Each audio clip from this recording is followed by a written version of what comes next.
天空是灰暗的，街道是灰暗的，房屋是灰暗的。东北小伙树就生活在这个灰暗的村庄。小时候，他亲眼目睹了父亲把大哥活活勒死，从此变得浑浑噩噩。长大后的树因为精神状态不稳定，常常在街道上晃荡，被同村的人当作笑话调侃，连小孩子都敢大声地辱骂他。只不过这时的树还有一个汽车修理工的工作，这是他人生尊严的遮羞布。村里人表面都对他很客气，尊称他一声树哥，但树也知道这一声树哥只是讽刺和调侃，他的辈分的确也大，要是这样辈儿排，村长能算他的六哥。树一头钻进三愣的面包车里，三愣给他点了根烟，两人谈起最近新开了矿场，三愣还调侃开业那天估计得让树哥去剪彩。闲逛时，树遇到了朋友小庄，在他心里善良内向的小庄很像他的哥哥。树坐着小庄的摩托回了家，母亲烧着纸钱，嘴里抱怨着二猪的厂子占了自己家的田地，树也不去说说。二猪是村里的村霸，横行惯了，树自不敢招惹他。晚上，树靠在家门口，望着远处的火堆出神。恍惚间，他看到了父亲。86年的时候，大哥犯了流氓罪，从牢里出来后，父亲就把大哥吊在树上殴打，最后失手勒死了大哥。后来父亲死了，树却总是能梦见父亲披着黑大衣在雪地里寻找大哥。对树来说，亲眼目睹大哥的死亡是他一生的梦魇。某天，树在修理厂电焊时被火花伤到了眼睛，送到医院后，眼睛蒙上了纱布。除了母亲以外，树还有个三弟。三弟在城里面跑出租，没事的时候会回家看望母亲。他总劝着母亲搬去城里，可母亲却放不下树。三弟来到医院看望哥哥，对于这个二哥，三弟有些不耐烦，说他是成事不足，没事找事儿。在塞给树1000块后，头也不回的走了。树的眼睛缠着纱布，没人照料的他只能一个人在医院里摸索。小护士看到后，连忙扶着树回到了病房。她是树同村的姑娘，按照辈分来说，应该叫树一声叔。这时，修车厂老板来到病房，树想回去上班，但老板却劝他好好养病，自己会再找个人代替他。树的笑容一下子僵住了，他知道老板开除了他。老板临走前结给了树2000块钱的工资，没等树说话，老板就走了。被老板开除后，树的最后一块尊严遮羞布也被撕掉了，还撕出了内伤，使得他竟敢在医院里调戏晚辈小护士，说什么都不放手，就像被欺负的阿 Q 跑去欺负尼姑那样。一段时间后，树的眼睛好了，他像往常一样在村子里闲逛。这时小庄开着摩托路过，邀请树去家里喝酒，两人推杯换盏，喝着喝着，房子突然震动起来。小庄告诉树，这是矿上又在爆破了。随着矿区的扩建，村里的喇叭开始号召村民搬到新造的阳光新城居住。第二天，树偶遇了儿时的玩伴高鹏。高鹏下一周就要结婚了，便热情地邀请树来帮忙，说着就想拉着树喝2杯。树一听说二猪也在里面，本想推掉，可高鹏还是生拉硬拽，将树带进了屋子。酒桌上，树有意无意地提起想去二猪家的矿场工作，二猪根本瞧不起树，嘴上嘲笑说那边正好缺个看大门的，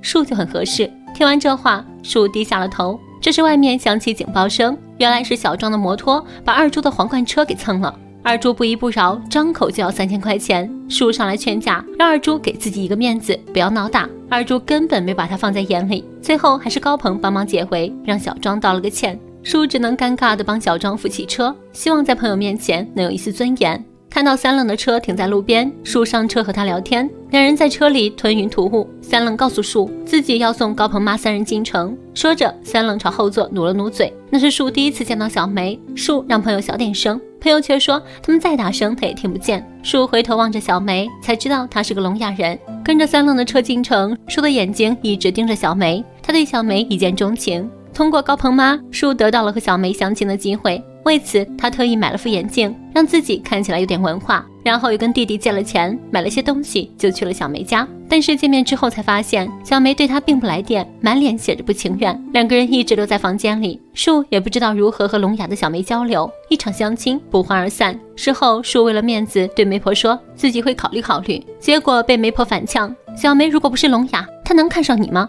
这让树陷入了尴尬。不久之后，高鹏的婚礼如期举行，树在宴席上忙前忙后。看到发小陈艺兴后，树高兴地迎了上去。陈艺兴在城里开了个奥数学校，以前名叫陈艺平，如今名字改了，从忆苦思甜变成了德艺双馨的艺兴。这时高鹏的婚车来了，二猪拉着树想让他上去讲2句，其实他就是想看树的笑话，纯粹把他当成个傻子耍。推搡之间，树不小心踩中了二猪的脚，惹得二猪很不爽，一副要揍他的样子，但好在当时大家都很开心，没有太在意。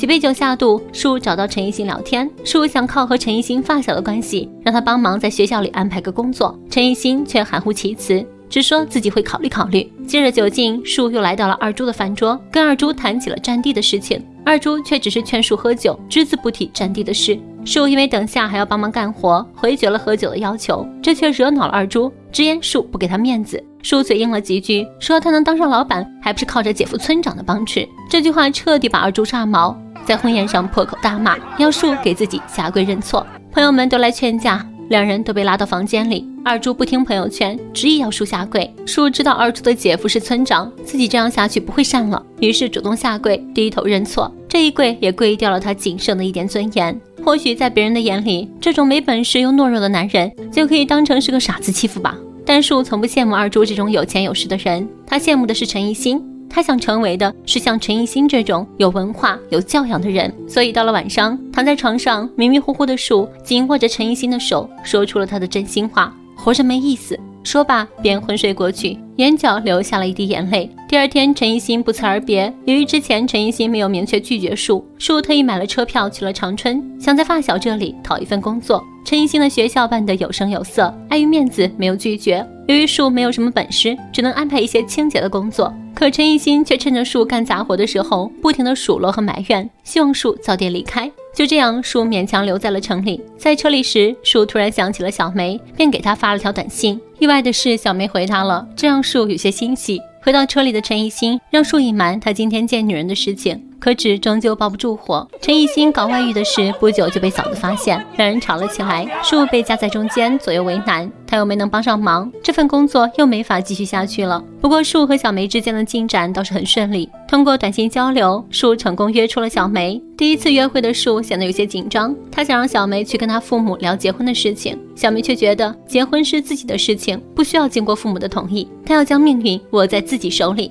就这样，树和小梅约定了结婚的日子。树想让婚礼气派一点，便嘱托弟弟把二猪的皇冠车借来当婚车。看起来一切都在朝好的方向发展，树的幸福生活几乎是触手可及。可新婚前夜，弟弟没借到皇冠，只借了一辆帕萨特。弟弟用非常不耐烦的语气说道：“就这车了，爱用不用。”树借着酒劲对着弟弟破口大骂：“要你这个兄弟干啥用？啥也干不了，给我丢人败兴！”毫不意外，弟弟积压已久的情绪终于爆发，反手一推，树被撞倒，躺在地上。弟弟径直进了屋，树站起身，泄愤似的踢倒了一旁的火堆，火堆烧着了柱子，院子里燃起大火。弟弟从屋子里冲出来，兄弟俩厮打在一起。母亲和朋友们赶紧拉开兄弟二人。迷糊间，树看到了父亲在大火中的身影，然后又看到了哥哥和他的小女友。哥哥脖子上有着勒痕，他热情地和树打着招呼，并和女友在树的婚礼上跳了一段时髦的舞蹈。结婚当天，树死气沉沉，众人把他围作一团。树似乎意识到这是一场梦，本该大喜的日子，树的脸上却没有一丝笑意，就连去接小梅的路上，树都是面无表情。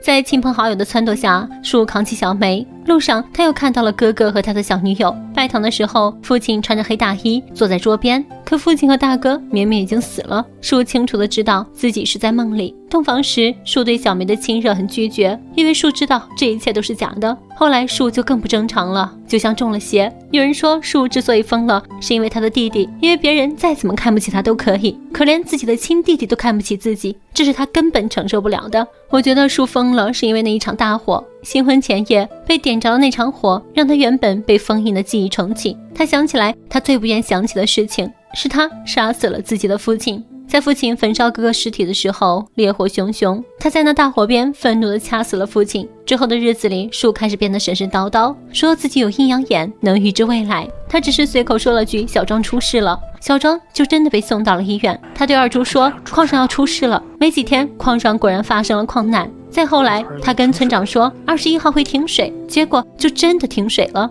一瞬间，树变成了神一样的存在，他的每一个预言都会应验。这份预言让树收获了别人久违的尊重和称赞。村里人都说天算不如你算，以后全村有事儿都得找你算。从前看不起他的孩子们也笑着跟他打招呼，但是因为树的怪异行为让小梅忍受不了，她收拾了行李回了娘家，树也没有挽留。不久后，矿业集团为了让村民们尽快搬离村子，在原来每个在户人口5万元搬迁费的基础上，每户再赠送8000元的彩电和冰箱。越来越多的人离开了，弟弟也拿着补偿款，带着母亲搬进了阳光新城。村子里只留下了树一个人。这天晚上，二柱和村长来到了他家，给他送来了搬迁费。因为觉得他神神叨叨的算得真准，也想让他给二柱去晦气，树胡乱念叨了一通，煞有介事，借着何仙姑的名义让二柱给自己下跪磕头。树拿着手电筒像照妖镜一样，使得二柱现出了原形。二柱匍匐在地，连连跪拜。从前欺负自己的人，如今毕恭毕敬地跪在自己面前，一雪前耻。这种快乐和满足感令人上瘾。他再次幻想自己成了村里的大师。矿业老总也派秘书过来找他算算开业时间，还特别邀请他去剪彩。树给了一个13月18日的开业日子，就这样一个根本不存在的日子，竟然让秘书点头答应。剪彩当天，老板带树参观了矿场。树和老板说要抢先登陆月球，月球上有数之不尽的资源，这样就能超过资本主义国家。没有人反驳他，所有人都认为他说的是对的，因为这是树自己的世界，他要好好耍耍那些高高在上的人。可现实依然毫不留情地把他打翻在地。拆迁证明下来了，所有人都兴奋地向前跑去，仿佛是朝着新生活和希望的方向。他们都将搬进阳光新城，成为一个城里人。树却茫然若失，不知所措。他跟着人群也想向前走，可踉踉跄跄摔倒在地。别人的新生活对于树来说是什么呢？刚娶的媳妇走了，老母亲和弟弟去城里住进新房子了，他什么都没有得到，全然只是失去。村里的房子没了，家散了，地也被占了。对于一个农民来说，根没了。血色的时代，有人吃人，有人流血，树只能紧紧抱住那棵大树，那是他自己啊！人挪活，树挪死，可多年的种种早已将他紧紧束缚，他早就不是人了。这天清晨，树像往常一样走在熟悉的路上，远处驶来一辆小车，小梅从车上下来，还挺着个大肚子，她要做爸爸了。树开心地跑过去，小心翼翼地摸着她的肚子，笑得像一个孩子，对她说：小梅，咱们搬到新房子里吧，把孩子也生到新房子里。这时小梅开口说话了：走吧，咱走。树愣了一下，但随后却跟在了小梅的身后。他知道这只是他的幻觉，只是树已经不愿意醒过来了。从树躺在床上的那一刻开始，后面就全都是树的幻想。树先生的悲剧不是个例，是很多边缘人群的痛，不被理解，不被接受，无法融入集体和社会，面对生活接连受挫，最后被绝望压垮，迷失了自我，活在自己幻想中的美好世界。他的幻觉源于希望和他人一样找到活着的意义，在群体中有价值存在。某种意义上，这既是悲哀，也是一种幸福，至少不用再受心理煎熬了。而能救赎千千万万个树哥的解药，是一个温情的社会。不管发展到什么程度，如果人类不能以平等的眼光审视富贵与贫贱，不能用同样的温情对待社会上的优胜者和差生，那么和谐就无从谈起。本期的故事就到这里了，咱们下期再见，拜拜。